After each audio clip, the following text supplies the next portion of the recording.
agar kiranya para gereja-gereja yang dizalimin ini harus membuat juga satu bentuk perlawanannya juga. Jadi sebelum mereka melakukan ibadah, mereka harus wajib mempunyai toa untuk didengarkan kepada masyarakat di sekitar gereja itu, menyanyikan lagu Indonesia Raya, dan kemudian memperdengarkan pidato Jokowi itu, agar semua warga yang memprotes ibadah itu, dan juga para aparat-aparat yang ada di situ, mendengarkan. Nah, ini kan bentuk perlawanannya, bagus, perlawanan yang positif, Pak. Harusnya iya, betul. Jadi kalau misalnya aparat melarang, ya kita harus kasih tahu, loh, Presiden Anda, Panglima Anda ini mengatakan itu loh. Anda harus lindungin ini loh. Dasarnya apa Anda menolak ini? Kalau masalah katanya masalah tempat perizinan ibadah, sebenarnya itu kan tidak ada masalah. Kenapa tidak diberi izin? Kan itu pertanyaannya. Tapi yang jelas orang beribadah harus dilindungi oleh konstitusi, dan konstitusi kan sudah jelas dikatakan tidak boleh kalah dari dengan kesepakatan. Andaikan apa yang dilakukan oleh si Wawan ini, contoh misalnya, saya melakukan satu perbuatan yang dilakukan oleh si Wawan ketika ada saudara-saudara Muslim lagi beribadah Jumat, kemudian saya geruduk seperti itu, dengan alasan saya akan katakan bangunan ini belum tentu memiliki IMB. Belum tentu loh ada perizinan. Cuma karena hanya masalah mayoritas, kalian merasa melenggang kangguk enak aja kan gitu kan.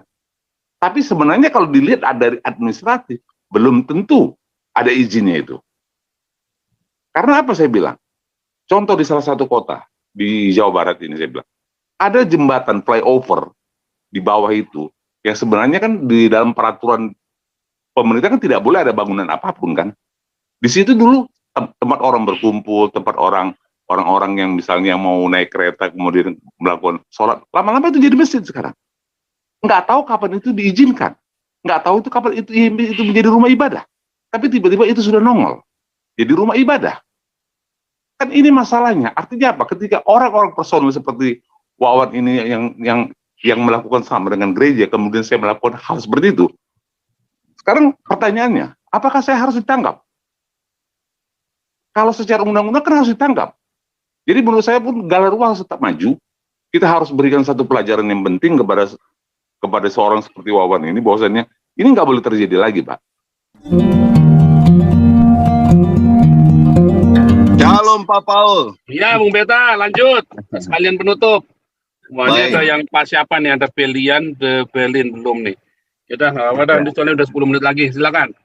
Baik, tapi mohon izin nanti terakhir boleh saya ada satu lagu Pak Paul. Nah, lagunya dari mana nih? Soalnya takutnya kita kena strike. Itu kita kadang-kadang kena strike loh. Glory Hallelujah punyanya si ini ya, punyanya siapa bersaudara itu apa? Kaider. Ini yang umum Pak Paul. Takutnya kena strike soalnya. Oke, saya bikin background saya kalau gitu ya, biar kita bikin background aja, iya.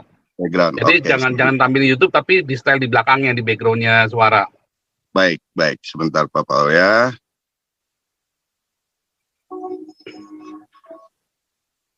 Kedengaran Pak Paul? Oke. Jadi gini, ini menarik nih. Saya baca langsung dari tribunmanado.com. Efesus 6 ayat 10 sampai selesai ya. Akhirnya hendaklah kamu kuat di dalam Tuhan, di dalam kekuatan kuasanya. Kenakanlah seluruh perlengkapan senjata Elohim supaya kamu dapat bertahan melawan tipu muslihat iblis.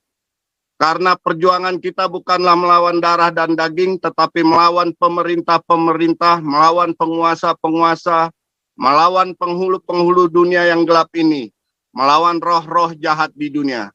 Sebab itu ambillah seluruh perlengkapan senjata Elohim supaya kamu dapat mengadakan perlawanan pada hari yang jahat itu dan tetap berdiri. Sesudah kamu menyelesaikan segala sesuatu. Jadi berdirilah tegap, berikat pinggangkan kebenaran dan berbaju sirahkan keadilan. Kakimu berkasutkan kerelaan untuk memberitakan Injil damai sejahtera. Jadi pesan ini kita bukan melawan pemerintah secara daging atau masyarakat mayoritas secara daging, tapi kita melawan roh-roh ini Pak. Artinya gereja-gereja di Indonesia bersukacitalah sebenarnya gereja kita dilarang. Kita terpanggil untuk memberitakan Injil di jalan-jalan, di muka umum, agar semua masyarakat Indonesia bisa mendengar kebenaran firman Tuhan. Itulah perlawanan kita yang sesungguhnya, Pak. Jadi kita berikan semangat untuk semua di sini. Jangan takut lagi untuk menyatakan firman Tuhan kepada siapapun, kepada pembantu kalian, pekerja kantor supir kalian, anak-anak kalian bisa menyatakannya juga di teman-teman sekolah mereka, di lingkungan apapun. Jadi itu intinya dari apa yang saya sampaikan ini, Pak. Artinya biarlah kita semangat terus, biar semua orang tahu terang kebenaran firman itu, Pak. Jangan terkotakan dalam gedung gereja lagi. Inilah panggilan kita semua yang mencintai Indonesia, kembali kepada yang dicita-citakan UUD 45. Tapi secara pribadi kita bebas beragama, kita bebas menyatakan firman Tuhan itu, Pak. Mereka pun bebas, silakan. Tinggal siapa firman yang hidup, siapa firman yang benar. Kita bisa melihat nanti semuanya. Mungkin gitu aja buat teman-teman. Terima kasih, Pak Paul. Luar biasa. Ini ada Balian de Belin siapa ini? Lanjut. Balian de Ibelin. Terakhir benar ya. Ya, salam. Shalom. Selamat malam Pak Paul, selamat malam Kalarua, selamat malam Pak Santi Amer dan teman-teman. Melihat tema ini memang cukup panas ya. Jadi kalau ini secara singkat aja saya, artinya begini. Menurut saya sih dengan adanya kejadian yang di Lampung ini, perlu memang kita suarakan, memang harus lebih keras dan mungkin juga dibantu oleh Pak Paul agar suara ini sampai ke internasional juga, agar menjadi tekanan juga bagi pemerintah kita untuk melakukan satu tindakan yang adil. Karena sudah jelas, memang Pak Jokowi sendiri kan dalam pidato sudah menyatakan bahwasannya beribadah itu dijamin oleh konstitusi dan undang-undang, dan konstitusi kita tidak boleh kalah oleh kesepakatan. Beliau sudah jelas-jelas mengatakan itu. Saya sih sebenarnya punya ide yang pernah saya sampaikan juga sih pada Pak Santi Amer dan kepada teman-teman yang lain, agar kiranya para gereja-gereja yang dizalimin ini harus membuat juga satu bentuk perlawanannya juga. Jadi sebelum mereka melakukan ibadah, mereka harus wajib mempunyai toa untuk didengarkan kepada masyarakat di sekitar gereja itu, menyanyikan lagu Indonesia Raya, dan kemudian memperdengarkan pidato Jokowi itu, agar semua warga yang memprotes ibadah itu dan juga para aparat-aparat yang ada di situ mendengarkan. Nah, ini kan bentuk perlawanannya, bagus, positif, Pak. Harusnya iya, betul. Jadi kalau misalnya aparat melarang, ya kita harus kasih tahu, loh, Presiden Anda, Panglima Anda ini mengatakan itu loh. Anda harus lindungin ini loh. Dasarnya apa Anda menolak ini? Kalau masalah katanya masalah tempat perizinan ibadah, sebenarnya itu kan tidak ada masalah. Kenapa tidak diberi izin? Kan itu pertanyaannya. Tapi yang jelas orang beribadah harus dilindungi oleh konstitusi, dan konstitusi kan sudah jelas dikatakan tidak boleh kalah dengan kesepakatan. Andaikan apa yang dilakukan oleh si Wawan ini, contoh misalnya, saya melakukan satu perbuatan yang dilakukan oleh si Wawan ketika ada saudara-saudara Muslim lagi beribadah Jumat, kemudian saya geruduk seperti itu. Dengan alasan, saya akan katakan, bangunan ini belum tentu memiliki IMB. Belum tentu loh ada perizinan. Cuma karena hanya masalah mayoritas, kalian merasa melenggang kangguk, enak aja kan gitu kan. Tapi sebenarnya kalau dilihat dari administratif, belum tentu ada izinnya itu. Karena apa saya bilang? Contoh di salah satu kota, di Jawa Barat ini saya bilang, ada jembatan flyover di bawah itu, yang sebenarnya kan di dalam peraturan pemerintah kan tidak boleh ada bangunan apapun kan. Di situ dulu tempat orang berkumpul, tempat orang-orang yang misalnya mau naik kereta kemudian melakukan sholat, lama-lama itu jadi masjid sekarang. Nggak tahu kapan itu diizinkan, nggak tahu itu kapan itu menjadi rumah ibadah. Tapi tiba-tiba itu sudah nongol jadi rumah ibadah. Kan ini masalahnya. Artinya apa? Ketika orang-orang personal seperti Wawan ini yang melakukan sama dengan gereja, kemudian saya melakukan hal seperti itu. Sekarang pertanyaannya, apakah saya harus ditangkap? Kalau secara undang-undang kan harus ditangkap. Jadi menurut saya pun Galarua harus tetap maju. kita harus berikan satu pelajaran yang penting kepada seorang seperti Wawan ini, bahwasannya ini nggak boleh terjadi lagi, Pak.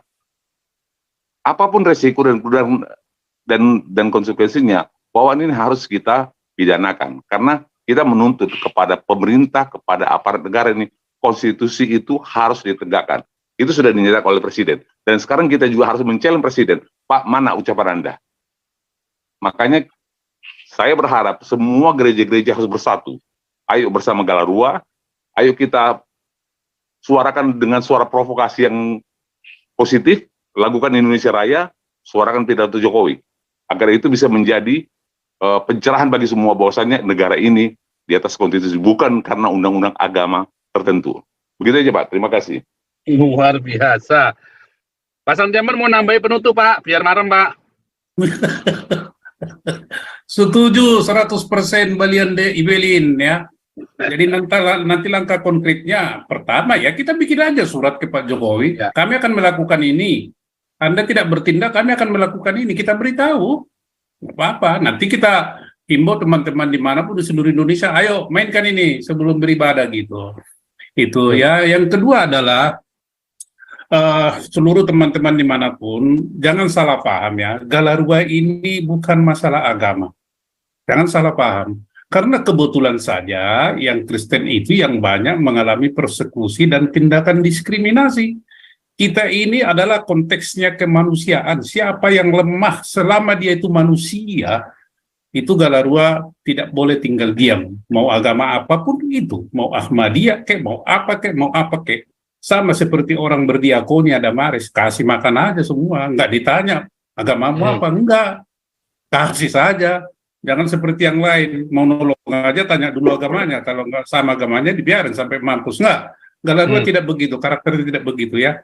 Jadi kita adalah betul-betul kebangsaan, berwawasan kebangsaan, kemanusiaan.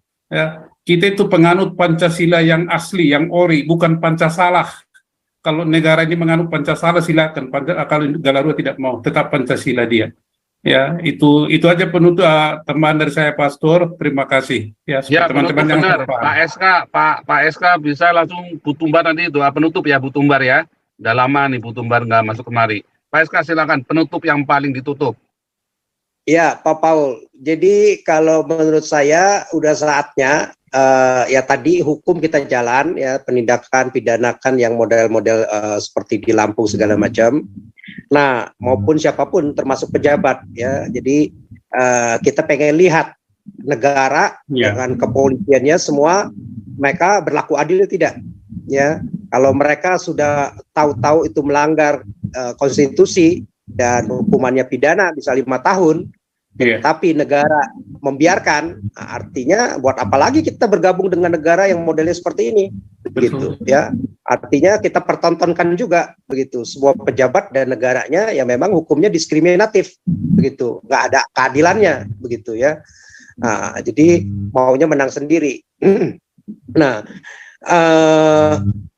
masalah yang lain lagi sekarang kan masalah kalau kita memang mau benar-benar bersatu seperti Sumpah Pemuda ya, seperti proklamasi kemerdekaan 45, semua rakyat di Nusantara ini memperjuangkan untuk satu nusa, satu bangsa, satu bahasa, buat satu negara tercinta NKRI, Negara Republik Indonesia ya, untuk mempersatukan semua suku, agama, golongan, ras, adat istiadat, budaya semua ya bersatu begitu ya di dalam bingkai NKRI ya, dibingkai dengan yang beragam-ragam itu dengan Pancasila dan Undang-Undang Dasar 45 begitu, agar ada keharmonisan, ada warna di dalam suasana masyarakat kita semua yang bukan homogen jadi heterogen ya kan, yang bermacam-macam begitu ya. Nah, tetapi yang kita lihat kan akhirnya yang kita mau bersatu di dalam semua perbedaan itu baik agama, suku dan golongan ya. Nah, yang ada kita lihat saat ini Islam tergoda sekali untuk memperjuangkan keegoisan kelompok mereka ya lewat aturan-aturan negara, konstitusi, konsensus, ya itu semua dilanggar semua begitu aturan-aturannya itu begitu ya, mau diporak-porandakan lagi begitu ya, mau dengan model-model barbar, intimidasi, kekerasan dan cara-cara takia bohong, aturan-aturan yang model-model SKB 2 menteri begitu ya. Dan negara gagal di dalam penegakan hukumnya ya, di dalam pelayanannya kepada masyarakat yang berbeda-beda itu ya, berbeda agama, berbeda suku, berbeda ras, berbeda sosial, bahkan mungkin aliran politik, mungkin dengan berbeda pendidikan sekalipun ya. Nah, berbeda kulit begitu. Tetapi negara gagal, nggak ada pelayanannya, nggak sesuai dengan konsensusnya begitu ya. Jadi negara nggak ada kita melihat membela kepentingan seperti itu, malah yang ada kita lihat membiarkan pengkotak-kotakan masyarakat itu terjadi di dalam setiap hukum, di dalam setiap politik, bahkan di dalam setiap ekonomi, ya, bahkan budaya sekarang mau di Arab-Arabin, begitu, Arabisasi, ya, bahkan yang Sunda aja sekarang udah banyak nama-namanya itu nggak ada lagi, jarang Asep tuh lebih seneng nama-nama Arab, begitu, ya. Nah, jadi kita lihat negara ini kacau, begitu ya. Yang ada jadi negara ini jadi milik agama tertentu, satu agama tertentu itu aja, Islam, begitu ya. Mereka nggak mau memperjuangkan lagi Bhinneka Tunggal Ika-nya lagi, begitu ya, sebagai semboyan kita bersama, begitu. Nah, jadi kita lihat ini yang membuat kita nggak ada lagi dorongan untuk kita yang non Muslim ini untuk berjuang untuk satu tujuan bersama untuk mendirikan NKRI ini, begitu, untuk bersumbangsi buat negara ini. Kalau model-model seperti ini negara membiarkan terus, begitu ya, nggak ada lagi semangat buat kita untuk bersatu, ya, otomatis persatuan itu cacat jadinya, ya, dicacati oleh negara juga, oleh pejabatnya, ya, dan RI 1 dalam hal ini membiarkan, ya, Menak membiarkan, Tito, Mendagri membiarkan, Menhankam, Mahfud membiarkan, ya. Bahkan ya semua nanti menteri-menteri pendidikan, menteri-menteri ekonomi semua ya anggaran-anggarannya juga akan memperlakukan diskriminasi buat mereka saja, sehingga semuanya ikut-ikutan terlibat semua, termasuk DPR-nya, begitu. Nah, jadi kita nggak lihat kesepakatan nasional ini sebagai tujuan negara ini terwujud pada waktu kemerdekaan untuk dapat terus kita perjuangkan, ya, untuk terus bisa kita isi pembangunan ini oleh semua anak bangsa. Yang ada kita merasa sudah dikebiri hak-hak kita, hak-hak kita, ya, hak asasi kita, ya, semuanya dikebiri, gitu. Kita nggak ngelihat lagi masa depan yang lebih baik buat negara ini, bisa menjamin hak-hak kita sebagai warga negara Indonesia, ya, yang sudah bersumbangsi. Nah, dikebiri semuanya, didiskriminasi oleh golongan-golongan Islam ini, begitu ya, baik NU maupun yang lain-lain, begitu. Jadi nggak ada, kita nggak melihat lagi mereka itu mau menghormati sebagai martabat sesama anak bangsa yang berbeda agama, gitu. Kita nggak melihat lagi ada kebebasan, hak-hak kita maunya dikekang, mau mendirikan ibadah, mau beribadah diganggu, dibelenggu sama mereka, dibelenggu lah dengan aturan-aturan yang membagongkan, SKB 2 menteri lah segala macam, FKUB lah segala macam. Akhirnya ya nggak ada keadilan, selalu yang ditampilkan ketidakadilan. Ketidakadilan itu dikoyak-koyak, bahkan itu sekarang merambat sampai ke ekonomi, bahkan sampai soal semua lini masyarakat, semua lini instansi pemerintahan. Untuk perekrutan ASN juga sampai ada perlakuan diskriminasi. Ekonomi pun juga sama seperti itu. Subsidi pun juga sama. Subsidi itu ya dipakai untuk kelompok-kelompok mereka saja, APBN-nya. Nggak ada, mestinya kalau yang Muslim katakan dapat 100 triliun, ya mestinya Kristen minimal 30-40 triliun 1 tahun untuk sekolah-sekolah Kristen, untuk kelompok-kelompok Kristen. Yang Buddha pun mungkin dapat minimal 1,25 triliun, yang Hindu pun mestinya dapat 1-5 triliun. Nah, kelompok-kelompok yang lain mestinya dapat, ini enggak gitu loh. Subsidinya semua untuk yang Islam, subsidi naik haji, subsidi madrasah, pesantren, ratusan triliun, sekolah-sekolah Muhammadiyah, Universitas Muhammadiyah, ya, rumah sakit agama mereka, itu yang disubsidi. Mereka yang dapat beasiswa S2, S3 disekolahkan yang Islam kebanyakan semuanya gitu. Nggak ada fairness-nya, nggak ada keadilannya begitu. Jadi nggak ada lagi deh yang kita lihat demokrasi benar-benar kedaulatan di tangan rakyat yang berbasis semua anak bangsa, tetapi yang ada demokrasi buat mereka doang begitu ya. Nggak ada, kita nggak ngelihat tanggung jawab pemerintah. Jadi ya akhirnya kalau saya lihat mau nggak mau ini sekarang kita udah mulai berani untuk mengkampanyekan ke seluruh, mulai dulu dari kantong-kantong Kristen, kesadaran hal seperti ini, ada perlakuan-perlakuan yang diskriminatif seperti ini. Ya kalau model kayak begini dibiarkan terus, ya kita mesti bersatu. Ya kita katakan, udahlah, nggak ada artinya lagi kita bergabung dengan Indonesia. Ya, mendingan kita pisah masing-masing, jalan masing-masing. Ya itu Pak Paul, terima kasih. Oke. Ibu Tumbar, silakan tutup dalam doa. Oke.